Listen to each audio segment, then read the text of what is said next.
Hello, listeners. Mallory Wilsey here, Chief Producer of the Enrollify Network. So, everyone is talking about AI these days, but not enough people are taking the time to unpack how AI will impact the future of higher education. And that's why we launched the Generation AI podcast, co-hosted by Artis Cadu, CEO of Element 451, and JC Bonilla, Chief Data Officer at VaynerMedia. Artis and JC have worked on large language models for nearly 2 decades and have remarkable technical knowledge around how they work and how generative AI will impact the future of higher ed. Generation AI isn't just about understanding artificial intelligence. It's about being part of the AI revolution in education. Tune in, get informed, and be inspired to innovate in your educational space with the power of artificial intelligence. You can subscribe to the show by visiting podcast.enrollify.org or just search Generation AI wherever you get your podcasts.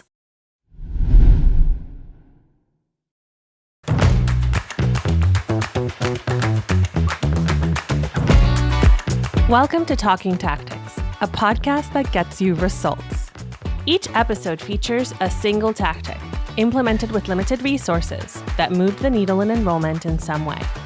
I'm your host, Day Kibbles, Strategy Director at Ology, a marketing and branding agency for education.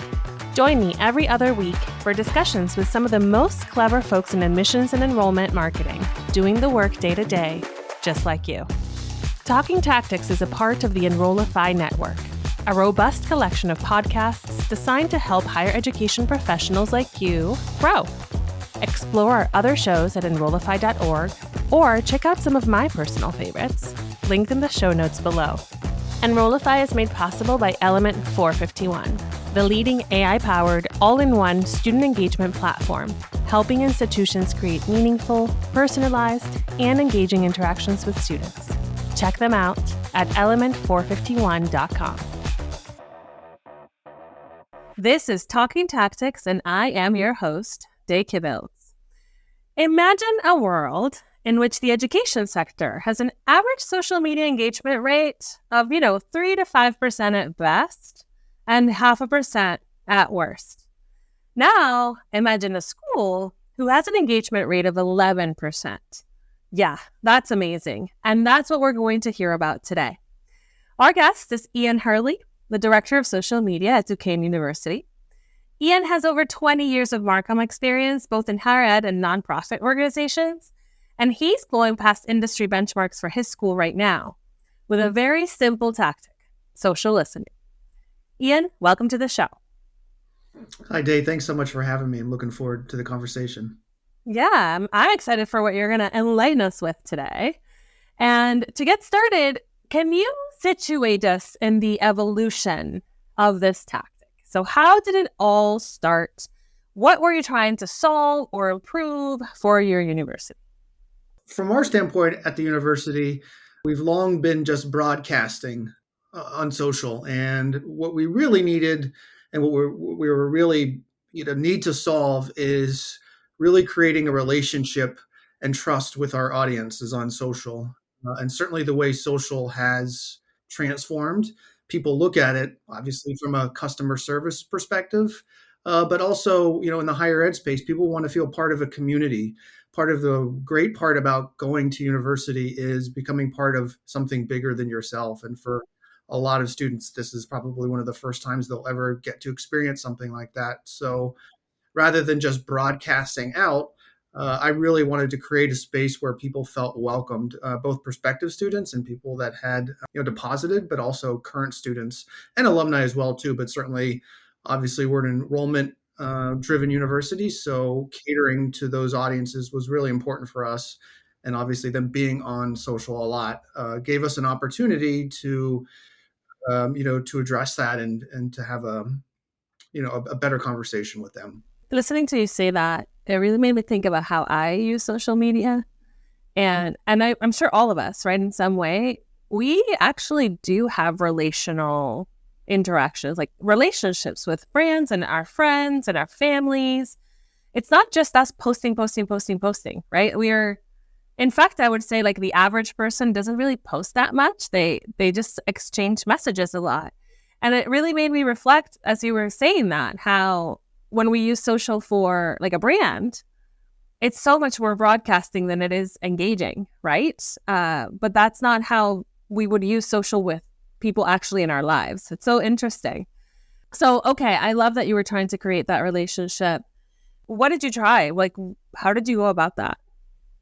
Yeah, certainly. I think initially, probably what we did is try to work a little bit with our voice and tone of how we were talking to audiences on social through written word and through visuals. I mean, even visuals themselves have their own individual language, but certainly, I think initially it was trying to be more conversational on certain platforms versus just having a very rote kind of message out. Certainly, certain platforms lend themselves to that. Like obviously, Instagram and Snapchat and those sorts of platforms are more casual, I guess, versus something like LinkedIn. So I think initially, just changing the way we were writing or I was writing for the university was kind of the first part of it. I'm really interested in that. So I have over the past 2 years focused my work a lot on brand and personality and voice. I how does one go about that? I think this is such a common problem where, you have this institutional voice and it tends to be stuffy and heavy and formal and serious. How do you go about deciding how you're going to be on social? Yeah, and I think as Duquesne University, it's even harder because we're a Catholic university. We're a Spiritan university. We're one of the only Spiritan universities in the United States, if not all of the United States. And as a Catholic university, traditionally more buttoned up, a kind of a voice and tone. So it was a gradual process in terms of trying to find a happy medium. And I would say to some degree, we still work on that. It's not like we're one and done, but I think having that casual approach, yeah, it was definitely tough, and I would try to find little instances where I could be a bit more fun, a bit more self-deprecating, maybe that sort of thing. Yeah. Who doesn't love that humor?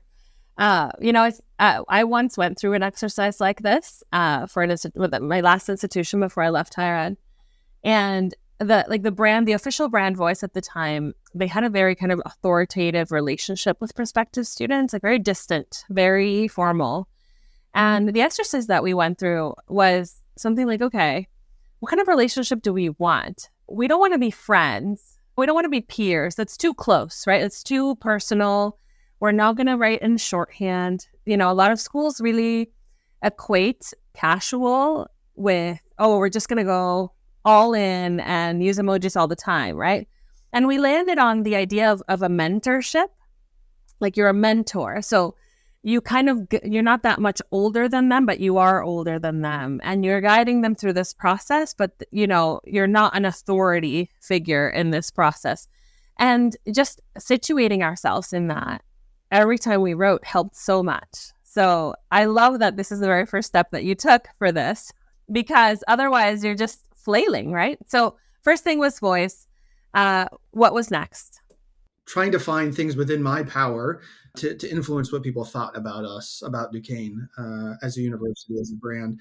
So in thinking about, up until pretty recently, I was a band of one, kind of doing lighting, photography, video, kind of. I'm sure there's a lot of people out there who are the veritable Swiss Army knife at their respective universities, doing everything and trying to find some way within that, day to day to really devote time to listening to what people are saying in the comments and DMs and what people are saying more broadly about the university. Because I imagine from my understanding, a lot of higher ed social conversations, it's very dominated by athletics. And so we tried to figure out, when is it appropriate for us to engage in athletic conversations, and when are more academic in nature or, more related to admissions or alumni, that sort of thing. So finding those opportunities and finding the time, I guess, is what I was trying to say more broadly, just trying to find the time to do it. Because I can sympathize with a lot of people out there. It's not easy. So that was probably what I did next, was like, okay, how can I practically do this without making myself crazy? So Yeah. And then the goal was like find the spaces where you can change people's minds or bring that community to them on social, right? correct. So How did you find the time? So I'd like to have, I keep a pretty tight schedule and that sort of thing. So I just literally built in time in my schedule, would put it on my calendar. Like, this is when I'm going to do social listening. Generally speaking, it was, in the morning, lunchtime, and then in the evening. And, depending on how I was feeling that day, did I want to do it kind of after hours? And certainly I think, certainly going through the pandemic and everything, like everything else, that stress that people in social media managers in higher ed dealt with, I definitely place importance on mental well-being. So, but certainly times during the workday, I would check probably at least 3 times to check and try to answer those questions. And a lot of the time, I might not have had the answer, so that required a little bit of extra time to reach out to my colleagues in admissions or whomever to help me get the right answer to that person. Yeah. And how do you go about finding where these conversations are?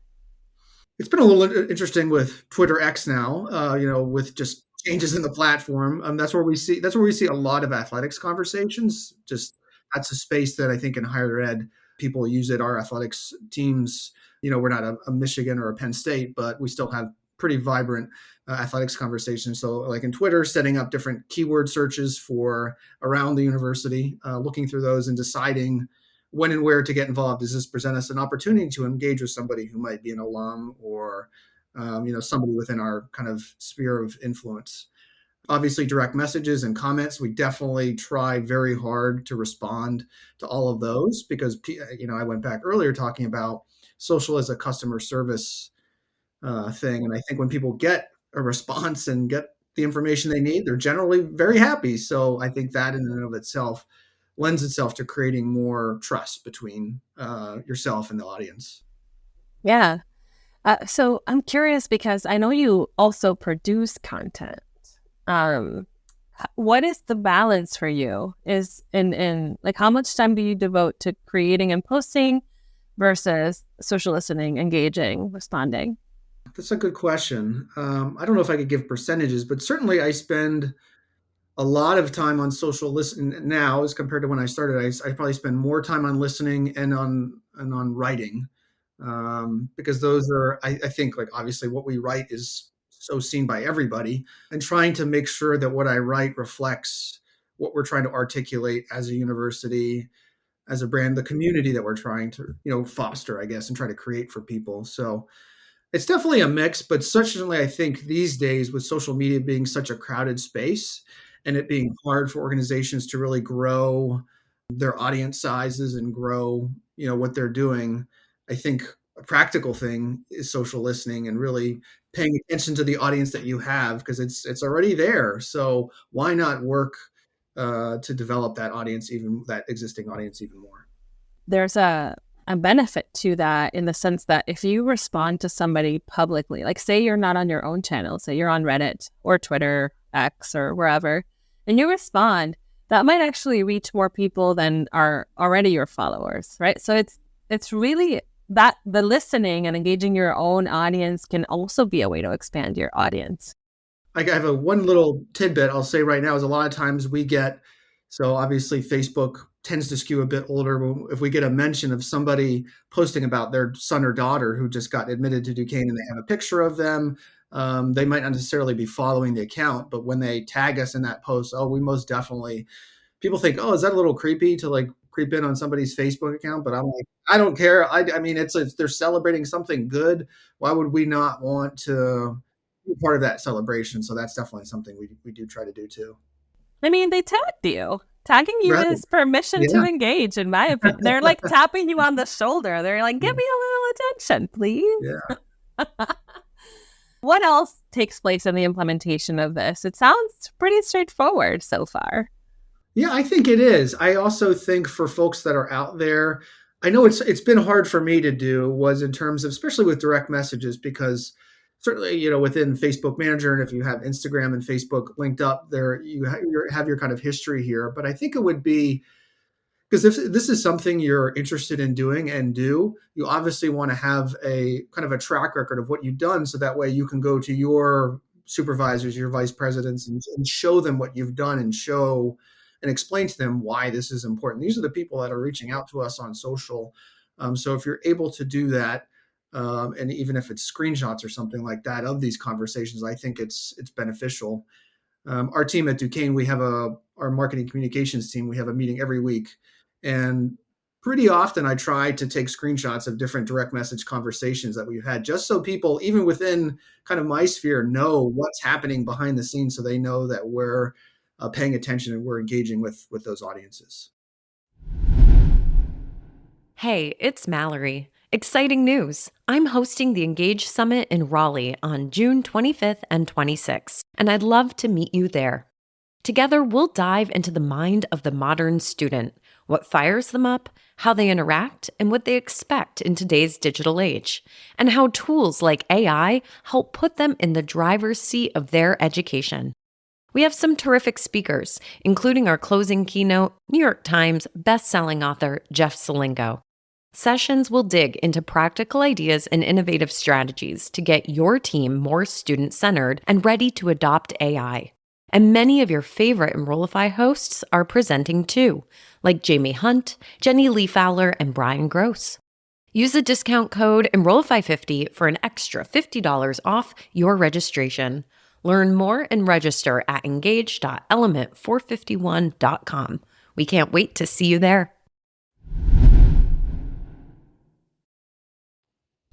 This makes me think too, like, do you share that with like other parts of the university? Like maybe there's like a big content gap somewhere, right? Like if you're always getting the same question or comment or even, just a conversation or praise, does that make its way into like a content calendar too? Yeah, certainly when we have issues, and it's maybe it's a little easier around, just kind of the enrollment cycle. If there's certain questions that come up around first year housing or kind of practical questions, yeah, that's something we'll definitely turn into social content for us and for our partners in enrollment management and in residence life and that sort of thing as well too. And I know right now we just actually had a call this morning talking about well-being, about the challenges of with our offices of disabilities, of how can we best talk with parents about the services that are available to their students, and how can we best share that on all our various platforms. So that's something we're going to be working on coming up, because obviously that for the next, the current generation and what's our next students that are coming up, that's really important to them. And so we're going to try to work and see how all of our different platforms, social and otherwise, we can help provide those resources for them. What have been kind of your challenges along the way? Has anything felt like a barrier or roadblock? Has the whole community bought into this approach of just listening and engaging? Yeah, I think for people that don't necessarily manage a flagship account at a university, say, for example, you're in a school of business or an engineering school, um, chances are that you probably have a lot of different things to do throughout the course of your day. And I think in higher ed, what I've seen is that human resources are a big challenge in terms of the number of people to do the jobs that need to be done. And people maybe at a school level are doing 6 different things. So to me, it seems like time is the biggest, and capacity are the biggest barriers to doing this sort of thing. And people might not think there's as much value to that as maybe a vanity metric of number of likes or impressions or something like that. So I think it's a little harder to justify it, but I think if you're able to show those conversations, as I said, even a screenshot or something like that, I think in and of itself has value. And I understand where people are coming from, where they don't have the time, but that's something we've continued to work on with our partners at Duquesne, our kind of campus level partners. That's a really great point to the screenshots, right? Because all the other social work is visible to everyone, like how many posts, how many likes, how many, but nobody's seeing all these conversations that are happening behind the scenes, and nobody's seeing your engagement on forums and other platforms. So that's such a great kind of reinforcing the point. Keep your receipts, take your screenshots, show them alongside all the content you're producing, right? This is also content you're producing. That's a really great tip. I remember still the days where like Facebook used to be banned. Remember that? Like, did you go through that? We couldn't open up social media on our computers and like on campus. Was it just me? I don't know. I think that might. I don't. We never had that. I Fortunately, we never never had had that. You're lucky. Well, and it's just like, the social media is, I don't think this is the case anymore, but some people, some old school mentalities might think it's like a waste of time. You're just chatting, right? Like, where's the work? You're not doing work. So I think it's kind of convincing folks with like the tangible outcomes of this kind of engagement helps a ton, which is what you're about to do for us. Yeah, I would say for us too, we've really been lucky at Duquesne with the marketing communications leadership team that we have in place now, about them being able to articulate to other people in leadership why this is important and why it's worthy of time and dedicated resources. I mean, we don't have we're still a small school and don't have, everything we want or need, but I think at least, they've been able to articulate why it's important and why we should take some time to do it. Yeah, and that's great. I mean, all we need is leadership support sometimes. So talk to us about the results then. I know I hinted at the beginning that your engagement is way above industry average. Tell us everything. How has this been performing for you? Yeah, it's been performing very well, which is great. So in terms of, I know you brought up the 11% number, which is great. My understanding, the industry benchmark for universities of our size, we're about 8,500 students here, is around 7%. So 11 to 7%. Really excited by that. And also the proportion of our comments, as I say, our comments and replies versus our original posts and shares is well above that. So very excited by that. And I think it's nice to have that confirmation that what you're doing actually works. We've been lucky more recently to partner with Campus Sonar, who has helped us to interpret our data a little bit more holistically and help us with that. Because that's one thing I've personally always kind of struggled with, is trying to make sense of all of the data and what all the analytics mean. So they've been very helpful in that. But confirmation is always great to see that it can work. It can work. I mean, we're a smaller school. We're not a big state school. But if you're able to devote a little bit of time to it, it does work. And I think, I've got several stories I know I mentioned one about just the thankfulness that people have when you respond to comments and help them out. It's kind of seems like a no-brainer, but it can get lost with all the other things going on in social media managers' workday. Yeah, they don't expect it. So I actually looked it up before we started recording today, and like HubSpot released engagement, like, industry-wide engagement averages for education as a category. So it's not as specific as what you might be able to get from, a focused company like Campus Sonar. But like generally, it makes you look even better, and it makes any school look even better. So I think it was like on Facebook, the average is 3.6% engagement for education. And on TikTok, it's like 0.5% or something. So, to Ian's point of kind of taking these things to your leadership and saying, look what we're doing. It's working really well. Like if you're able to take these industry benchmarks to them too and say, and look how much better we are doing, I think that helps for any future investment in this endeavor, right? Like this is how you make a budget proposal for the future too. I'm kind of wondering, like, has anything surprised you as you took this on? Did you find any pockets of conversation somewhere on the internet about you that you're like, oh, I didn't realize people were talking about this here or us here at all? Has there been anything like that? From a lot of what I've seen, it's a lot of people that they're posting about the university, and we're providing some validation for them. And like, as I said, if it's just like if somebody's tagging us on an Instagram post from their campus tour. So those sorts of things, I feel like, oh, thanks so much for sharing my post, or thanks for responding.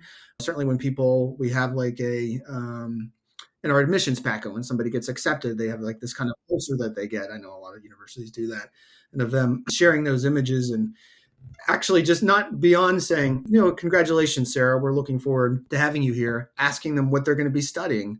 What are they most looking forward to? And you can do this through, just through a very informal message, like peeling back the layer a little bit more to show that you're actually just beyond them coming, like, oh, what are you going to be studying? And maybe offering them some tip about like, oh yeah, I know this professor and they're really great and we think you'll really enjoy them. So just that extra little bit, I think, is helpful, and people have been pretty responsive for that. So that's certainly been something that's been nice.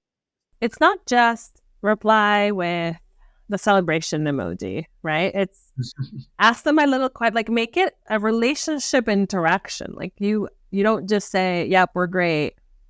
You can ask a question. You can offer some validation. I think that's a really great point. Any final words, tips of advice, any anecdotes you want to share with folks listening that might want to try this? Yeah, I think it's interesting is because through the course of some of these conversations that I've had with students actually coming in, I know one student in particular who I see on campus a lot because I'm out. I'm out on campus a lot, and I've seen them, and they've actually become orientation team members, and then they're helping to produce social for the orientation team. So I've personally been able to develop relationships with students like this. And if you're in the content creation business at university, relationships really do matter, and they help you get stories, and they help you get as a storyteller. That's part of your job. So being able to meet these kind of students online, on social, and then actually work with them in person to help further what you're doing has been really, it was really fun. And these are not one way, like, oh, you just give me something and I don't give you anything in return. For me, it's been kind of nice as my career developed, is like, I can almost, for that student in particular, or students like that, then if they ever have questions, I'm really happy to be kind of like an informal mentor to them to talk about their career and what they're doing while they study here. So being able to develop relationships like that has been really cool. I would say the social listening thing, it seems like this big amorphous, scary thing that's going to take a lot of time. But I think even if you're just able to start small, devote a little bit of time throughout your day, even if it's once a day, just carve out a couple 10, 15 minutes to listen and see what's going on in your sphere. And I think you'll find that it pays dividends. And Dave, to your point, I think documenting that is really important too. So you can tell other people, oh, hey, this is worth my time, and it's paying off. Absolutely. It absolutely is. Thank you so much for coming on the show and sharing this approach with everyone. I think we're entering an era of relationships now with AI, generative AI, just kind of taking over a lot of content creation. I think anything the school can do to make it human to human, one-on-one, to build relationships like that it's actually gonna help a lot of schools come out on top. So you sharing this tactic is super timely, my friend. Thank you. And to all my favorite listeners out there, remember, keep walking the walk and talking the talk. The Talking Tactics podcast is part of the Enrollify podcast network. If you like this podcast, chances are you'll like other Enrollify shows too.